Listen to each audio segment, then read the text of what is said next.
Not even 5 minutes in and there's confetti made of blood and flesh. Now that's what I'm talking about.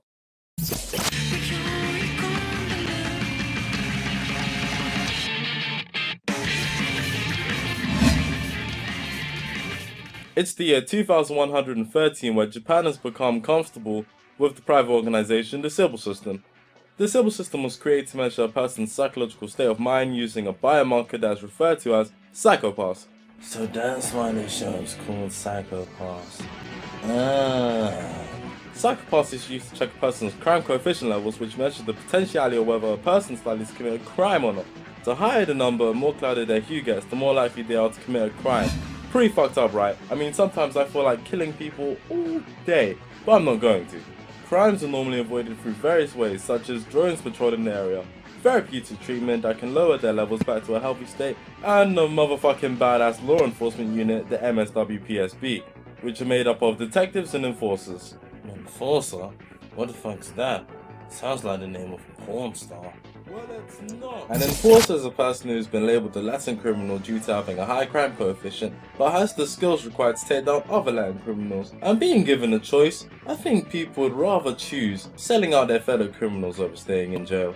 And the inspectors are the ones with low crime coefficient levels, who just boss around the enforcers and get them to do the dirty work, sort of like a human Pokemon.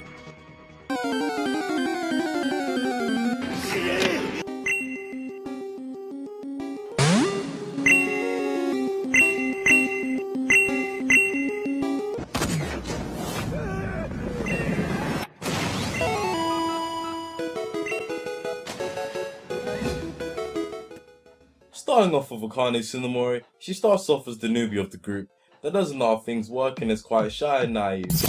まさにその通りで辛いよ。相変わらず例の危なっかしい同僚の件？急ぎの仕事行かなきゃ。ってまだ会ったばっかりじゃん。今度埋め合わせするから。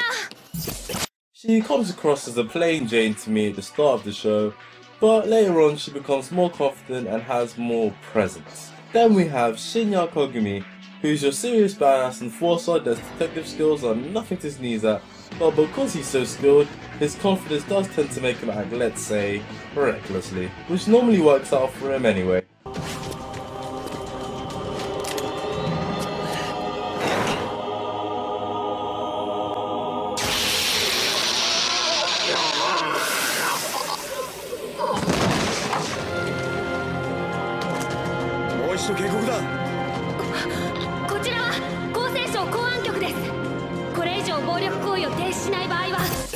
Shogo Makishima.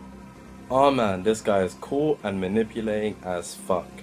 He's the main antagonist that does anything he wants to achieve his goals, but the thing is, he doesn't come across all that bad, and in a way, you feel like you can understand where he's coming from and support him. But then, he slaps you in the face and throws your grind into a wall and sets her on fire, so you remember he's the fucking bad guy.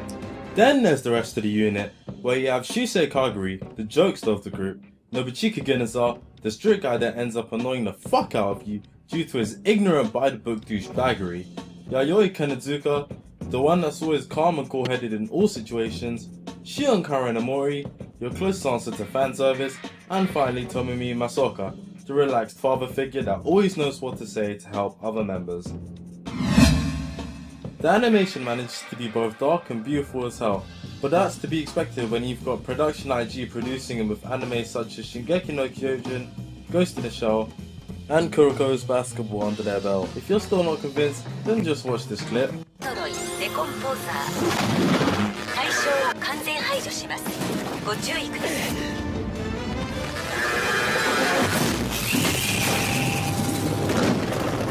Oh my god, my non-existent ovaries have just fucking exploded. Well, for the most episodes look amazing, with an episode or two as an exception that looks like Satan himself drew them, continued by taking a shit on that drawing, then shoving your face into that shitty drawing, which leaves your eyes burning while you produce shitty tears.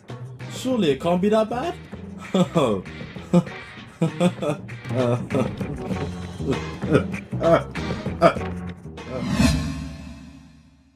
The soundtrack itself, in my opinion, was awesome. and it really sells the fact that the anime comes under the genre of cyberpunk, with some of the tracks reminding me of the game Deus Ex Human Revolution.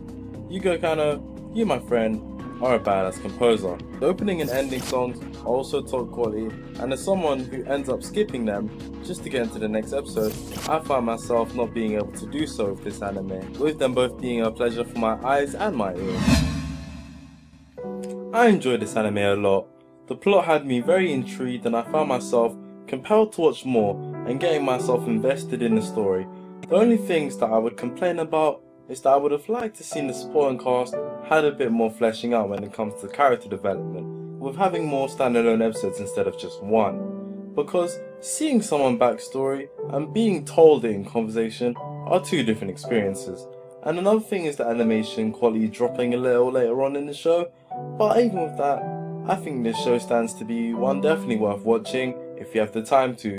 I wouldn't say go out of your way to watch it, but if you haven't got anything else to watch and you want something that you think you could enjoy that's got some thrill elements to it, then I would definitely recommend Psycho Pass.